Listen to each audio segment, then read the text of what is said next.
Madam President, before too long here, we're going to be voting on, we're going to have 3 votes, I think, on whether or not we're going to move forward on a tax bill.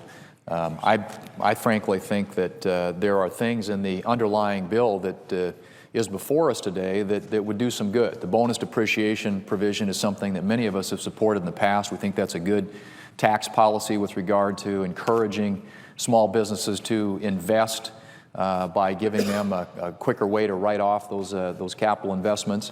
And so there are some things in the underlying bill that make some sense.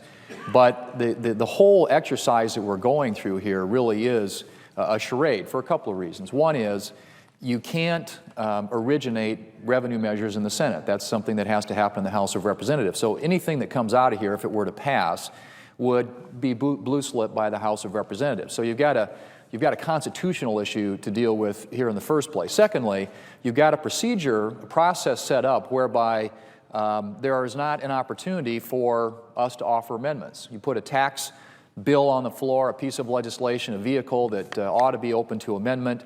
There are many of us with ideas about things that we think would promote economic growth and create jobs in our economy, but we're not going to have the opportunity to offer those amendments. And frankly, a tax debate is something that many of us welcome. We think that talking about taxes is certainly something that if you're someone who's concerned about the economy, if you're someone who's concerned about getting Americans back to work, certainly talking about the tax code and its impact on our economy is a very relevant debate. And frankly, we ought to be headed toward a reform of our tax code, which today is way too complicated, and frankly, it needs to be overhauled.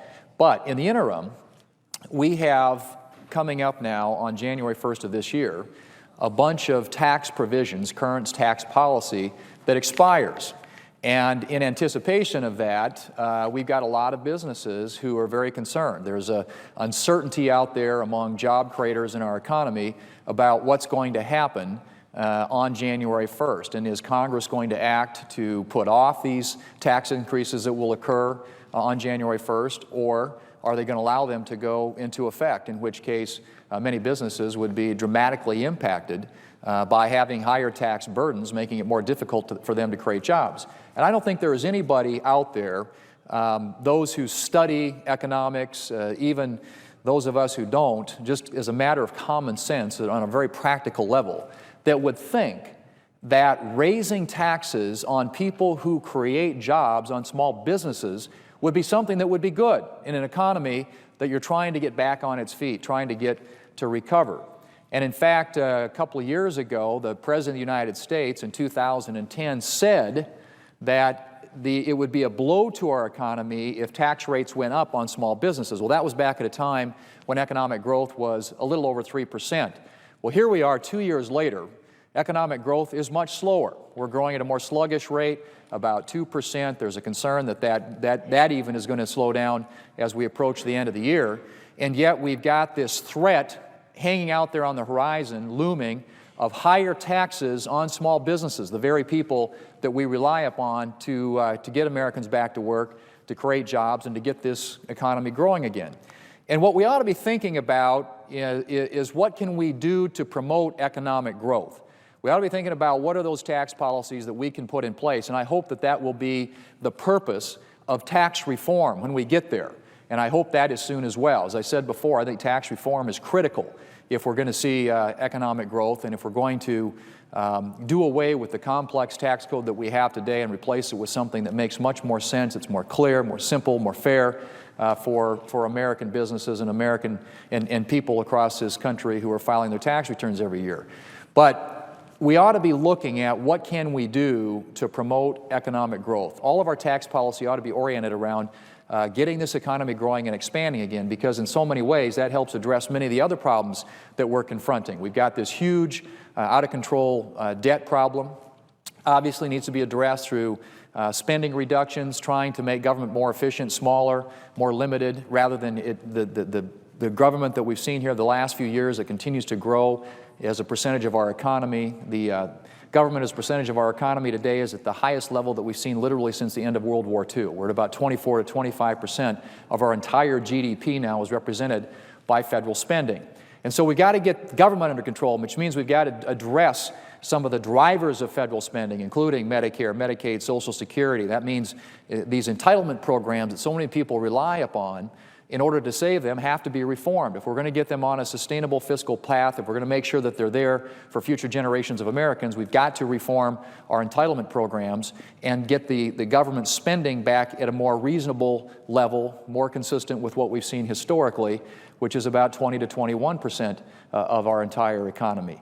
And so it starts there, but then you've got to couple the reductions in government spending with economic growth. The way ultimately that we get to where we need to be as a nation is we've got to get the economy growing and expanding again. And it is just counterintuitive to me and to most Americans, I think, to suggest that the way to do that would be to raise taxes on the very people that you are looking to create jobs and to grow this economy. And those are our small businesses. And so when the President came out earlier this week and suggested that we ought to allow the tax rates to expire for people who make more than $250,000, what he was talking about, according to the Joint Committee on Taxation, was almost 1 million small businesses. Almost 1 million small businesses, if we don't take steps to avert it, on January 1st are going to see their taxes go up. Now, those small businesses that I'm referring to employ 25% of the American workforce. Most of them are small businesses. They're organized as subchapter S corporations, LLCs, which means that their income flows through to their individual tax return and they pay at the individual rate level. And so as a consequence of that, when you start raising taxes for people above $250,000, you are hitting a million, almost a million, I should say, of those small businesses who are going to be faced with higher tax burdens and higher tax liabilities. That, to me, is completely counterintuitive to what we ought to be thinking about if we're interested in getting the economy growing again. We shouldn't be making it more difficult, more expensive for small businesses to create jobs. We ought to be looking at what we can do to lessen the burden on our small businesses and to keep that tax burden, that regulatory burden at a level that doesn't create impediments and barriers to them going out and investing and creating jobs. And so the President's proposal is exactly the opposite of what we should be doing.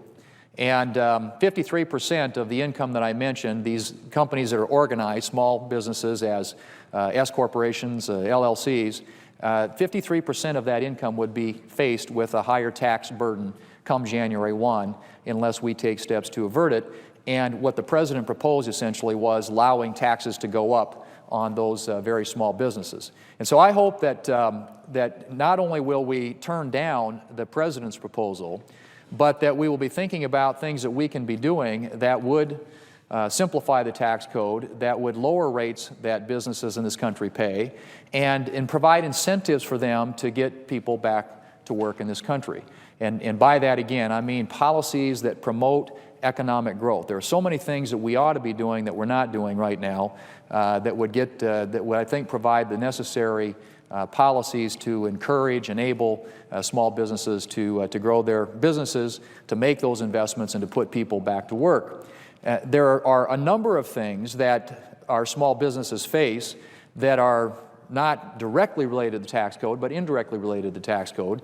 Those are regulatory burdens. We hear about those all the time. There are more and more agencies that are spinning out more and more regulations, making it more difficult, more expensive for our small businesses to create jobs. Regulatory reform, I think, ought to be part of an agenda here that again, if we're serious about policies that will grow our economy, we ought to be dealing with those out-of-control, overreaching regulations that are creating excessive burdens for our small businesses, and then couple that, as I said, with tax reform. One of the burdens that we placed on small businesses here of late, of course, is the Obamacare legislation, which passed a few years ago. And there's been some debate about the question of whether or not the individual mandate is a penalty or whether it's a tax. We know one thing: it is a cost that is going to be borne by a lot of people across this country. We also have the mandates, the requirements that are imposed upon small businesses. We call them the employer mandate. That also is going to increase the cost of our small businesses, the cost of doing business for our small businesses out there. All of these things that have been put in place drive up the cost of doing business, make it more difficult, more expensive to create jobs in this country, rather than looking at what can we do to make it less expensive and less difficult to create jobs. The health care bill, we talked a lot about the individual mandate, who gets impacted by that. And by the way, according to again, the Joint Committee on Taxation, 77% of the people who would be impacted by the individual mandate tax are people who make less than $120,000 a year. Now, the president promised when he was running for office that he wouldn't raise taxes by, on anybody who makes less than $250,000 a year. Clearly, one of the many broken promises in the health care bill was the individual mandate and its impact on the very people that he said he wouldn't raise taxes on, middle-income Americans, those who make less than $120,000 a year, who, again, according to the Joint Committee on Taxation, are 77% of those people would see higher taxes. And it's a significant amount of tax, $54 billion over the next 10 years. And if you think about what that raises, the individual mandate, the amount of revenue that's raised by the health care tax, individual mandate tax, it actually is more in revenue than would have been raised by the so-called Buffett tax that was designed to get people, millionaires in this country to pay more in taxes. And so we're levying a tax on middle-income Americans that actually is going to exceed in revenue the amount that would be raised by the tax, the so-called tax on millionaires. Ironic, but that's exactly what the Obamacare bill would do. But in addition to that, there are a whole series of other taxes that are imposed on people across this country, and many of them strike at middle-income Americans. There's about $250 billion in taxes that are imposed on our economy that would be passed on, in many cases, to consumers in this country and impact and raise the cost of health care. Obviously, these are taxes on health insurance plans, taxes on pharmaceuticals, taxes on medical devices, taxes on tanning services, taxes on self-insured health plans. There are a whole range of taxes included in the Obamacare legislation, which, when it's fully implemented, are just going to hit people, middle-income Americans, squarely in the face. So you have not only the individual mandate tax, the new tax that's imposed there, but all these other taxes included in the Obamacare legislation, which are going to hit working people across this country.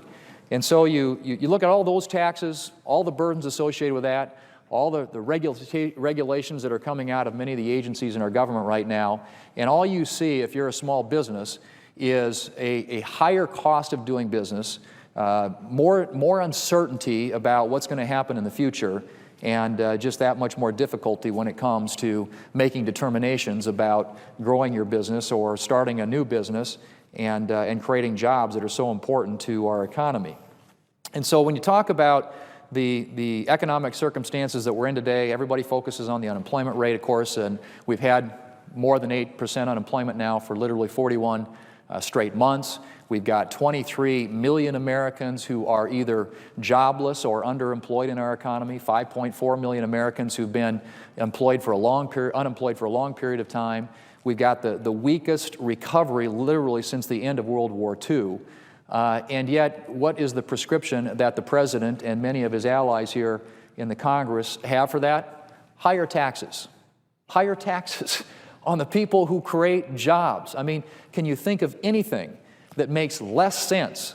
If you're really interested in economic growth and creating jobs in this country, it is absolutely the opposite of what we ought to be doing. You shouldn't be raising taxes, as the President proposes, on those 1 million small businesses, subjecting them, the 25% of the workforce that work for them, to the possibility that with these higher taxes, their jobs could be in jeopardy.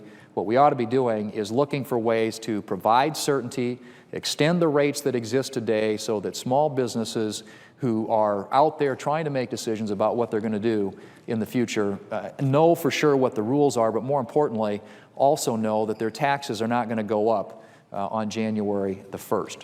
Now, there's a Congressional Budget Office analysis out there that suggests that come January 1, when we hit this so-called fiscal cliff, which includes the increase in tax rates as well as the sequester on spending that was put in place as a part of the Budget Control Act, that if nothing's done to avert that so-called fiscal cliff, that in the first 6 months of next year we would see 1.3% less economic growth, or up to 1.3% less economic growth.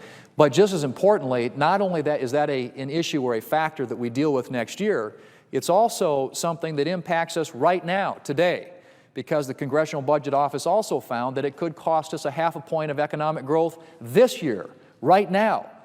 And it's because of this uncertainty. It's because of the specter of tax rates going up on small businesses come January 1 of next year. And so what we ought to be doing, Madam President, instead of talking about what we're going to do to raise taxes on small businesses in this economy, is looking to extend the rates that exist today so those tax rates don't go up, giving businesses certainty, and then hopefully following up on that next year with tax reform that broadens the tax base, that lowers rates, that gets us more competitive in the global marketplace, and that is more clear, more simple, more fair for Americans and for American business. But until that happens, the very worst thing that we could be doing right now, in my opinion, is raising taxes for all the reasons I just mentioned. It creates uncertainty. It obviously raises the cost of doing business in this country, hits the very people that we're hoping are going to lead us out of this economic malaise that we're in today. And I would also just say again that with regard to this issue, the issue of taxes is so important to businesses. The issue of regulations is so important to businesses. Those are both things that if we're serious about an agenda that will get Americans back to work, we ought to be focused on. And that's why we ought to be repealing Obamacare. These $248 billion in taxes, and that's not the total amount of taxes. It's actually over $500 billion in taxes that are going to be imposed as a result of Obamacare. These are the taxes that hit middle-income Americans, according to the Joint Economic Committee. So not only do you have the $248 or $50 billion here that hits middle-income Americans, you also have additional taxes, the 3.8% tax on unearned income that would hit high-end earners, as well as the new Medicare tax that would hit high-end earners. We've got so many taxes coming at this economy right now, it's hard to fathom, but that shouldn't be complicated by doubling down and with our small businesses and essentially telling them that come January 1 of next year, they're going to see their rates go up. So the people who are paying the 35% tax rate today would see their rate go up to 39.6%. You'd see capital gains rates go up now January 1 if no steps are taken to avoid that, from 15 to 20%. You'd see dividend rates go up from 15% to 39.6%. This is a very real issue. It's a real-time issue. It's having an impact on the economy today, and we should do everything that we can to avoid that. And so I hope that when we're through with this, what is a charade today, and we have these votes on this bill, which, as I said, because revenue measures don't originate in the Senate, they originate in the House of Representatives, would be blue-slipped if it passed it here in the first place. Because this is a process where Republicans are not allowed to offer amendments. This is a tax vehicle that's on the floor, but in the terms that we use here in the Senate, the majority leader has filled the amendment tree, making it virtually impossible for Republicans to offer amendments that we would like to see debated and voted on. When this charade is completed, I hope then that the leader will decide that we need to have a debate about taxes and what we can do to promote economic growth in this country, and that should start with the debate about whether or not we're going to extend the rates that are going to expire on January 1st, meaning higher taxes for nearly 1 million small businesses in this country, the very small businesses that we're looking to get us out of this recession and get Americans back to work. I hope that will be the debate that we have. I hope that will be the vote that we ultimately have when this particular political exercise is completed here today. Madam President, I yield the floor.